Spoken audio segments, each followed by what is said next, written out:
I categorically and unequivocally deny the allegation against me by Dr. Ford. I never had any sexual or physical encounter of any kind with Dr. Ford. I never attended a gathering like the one Dr. Ford describes in her allegation. I've never sexually assaulted Dr. Ford or anyone.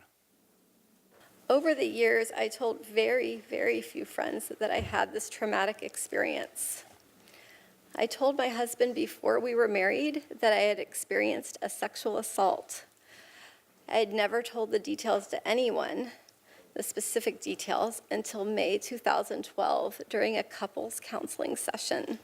Dr. Ford, with what degree of certainty do you believe Brett Kavanaugh assaulted you? 100%. The Kavanaugh controversy underscores a week of historic events, and the upcoming midterm elections are looming just 40 days away. From inside the Beltway through the entire country, everything going on Capitol Hill right now and inside the West Wing will certainly affect the balance of power on the Hill and the tone in the country. For a sweeping overview, I'm pleased to welcome one of the Beltway's best reporters and most astute observers, Mike Allen, co-founder of the website Axios. Mike, nice to have you here with us. Jack, thanks for having me on this historic day. So we got a lot to talk about. Let me start with the notion of the midterm elections, because so much of the focus has been on the idea of who will be the next Supreme Court justice. I think in some ways we're just starting to realize that this entire controversy that's taking place in Washington may well have a significant impact on the midterm. So let's start off and let's talk first from the Republican perspective. Looking down the road, what do you think either the pluses or minuses of what's happening here might be? And again, we don't know about what ultimately the success or non-success of this nomination, but just what's played out so far. How do you see it playing out in terms of the Republican perspective in the midterms? Yeah, well, Jack, we just passed Noah's Ark Day for the midterms. That is, it's 40 days and 40 nights until we vote for House and Senate. And Jack, in all the time that you and I have been covering these midterms, they've been mostly state and local elections. This year, this is essentially a national midterm. And a big part of the reason for that is this Supreme Court battle, because on the Democratic side, where you already have sky-high enthusiasm, we saw that time after time during the primaries, that's been heightened with the Supreme Court fight. On the right, Republicans, based on what's going to happen here, either they're going to see what they get for their vote for Republicans by having another lifetime seat on the Supreme Court, or they're going to see the incredible risk and a foreshadowing of what could happen if Democrats even get more power in Washington. From a Republican perspective, and tell me if you think this might play out this way.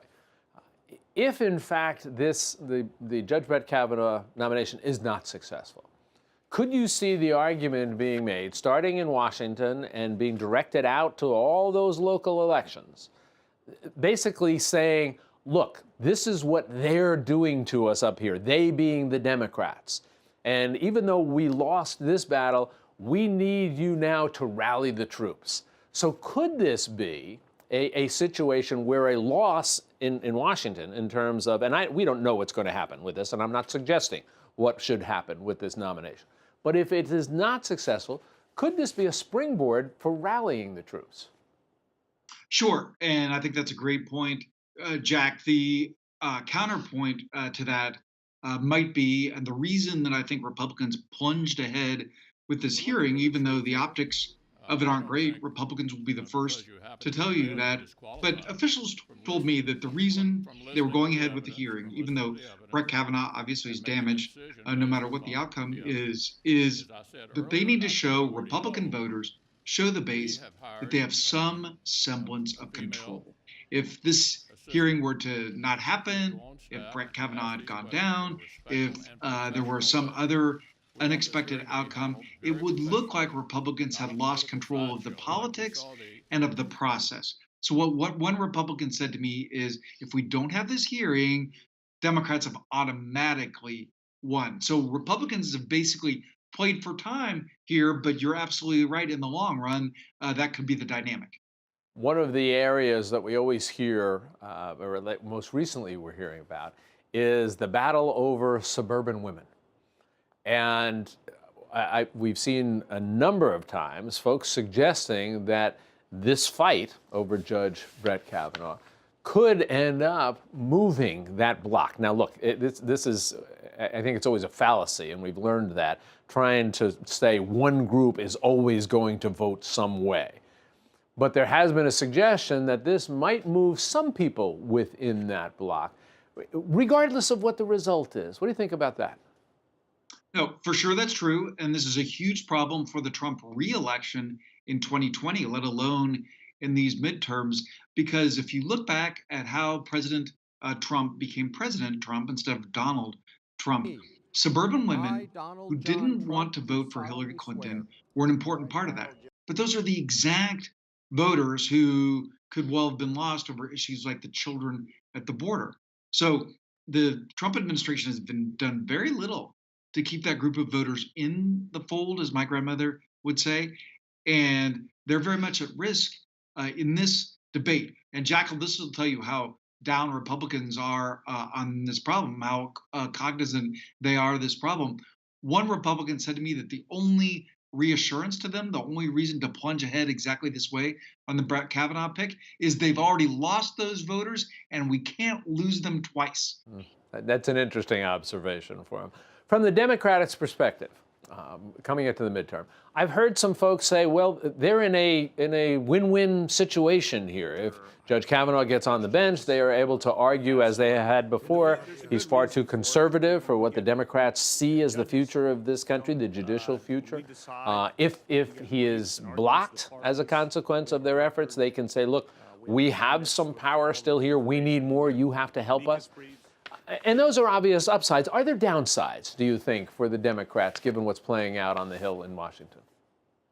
Funny that you should ask that, because a pretty good Democratic strategist, a Democrat who's been around the track a time or two, whose name is Bill Clinton, was in New York yesterday.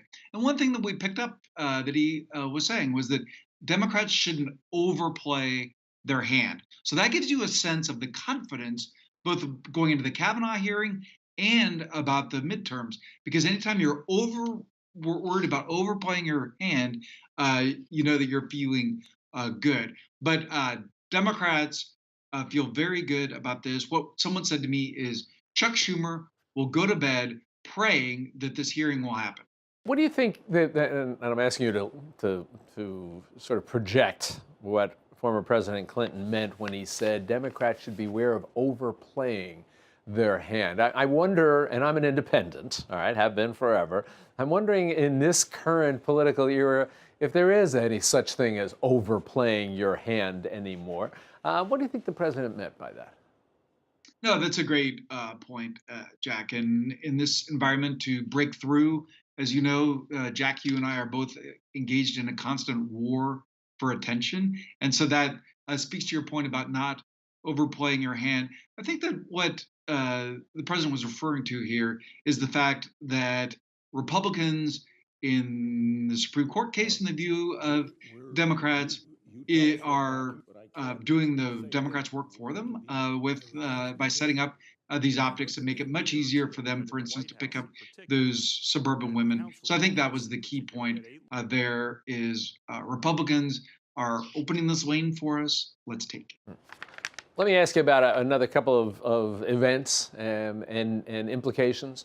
We saw the President Trump at the UN, and we know we've seen that picture before, President of the United States speaking before the UN, and we saw something that was pretty extraordinary. And that was the president was making a claim that he has made often, saying that within the first 2 years, not even fully 2 years, his administration has gotten more done than almost, I think he said, not everybody, but almost any other administration. And he was met by laughter at the gathering there in the UN. What do you make of that?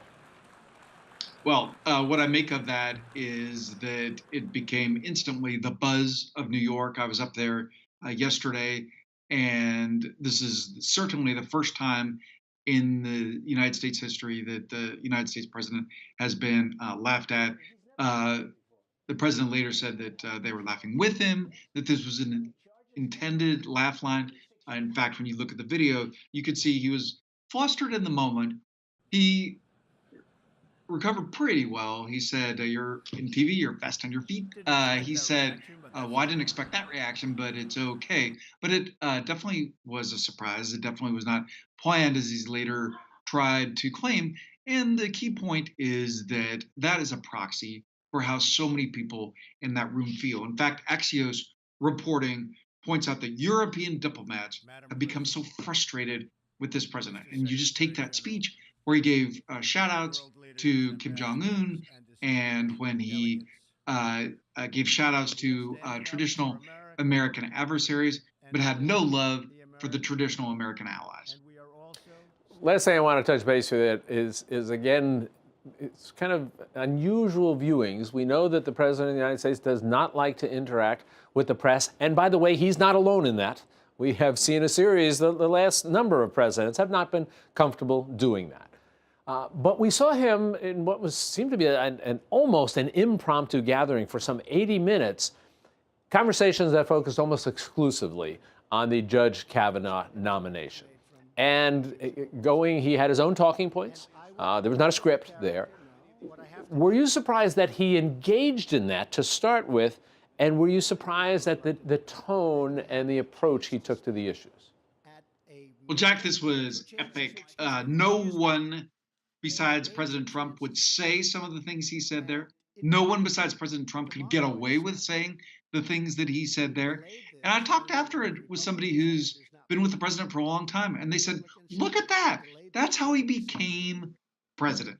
He didn't follow the rules that other people had. He's his own best communicator, his own best spokesman. Now, he said a lot of things that you can disagree with, probably most notably, and the one that he's gotten the most guff for is Jonathan Karl from ABC asked him, pointed out that he has daughters, and asked him if he didn't understand the fact that somebody could have an assault that they didn't instantly report. There was another question to him about what young men should take away from this whole Blasey Ford incident. And the president said that in this country, if you're a guy, you're guilty until proven innocent. I don't think that's the lesson that a single other person in America took away from this, but the president said it. It was on his mind. And Jack, I can tell you, his base loves it. His voters love it.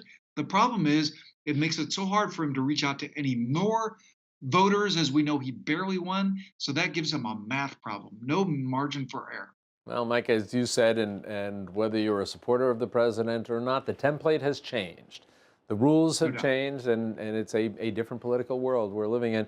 And Mike, it's always a pleasure to talk with you because you help us to understand that political world. So, as always, we appreciate the time. I love having a chance to share thoughts with you, and we'll look forward to talking with you again. Mike, you be well. Jack, thanks for a great conversation and for your great coverage. Great.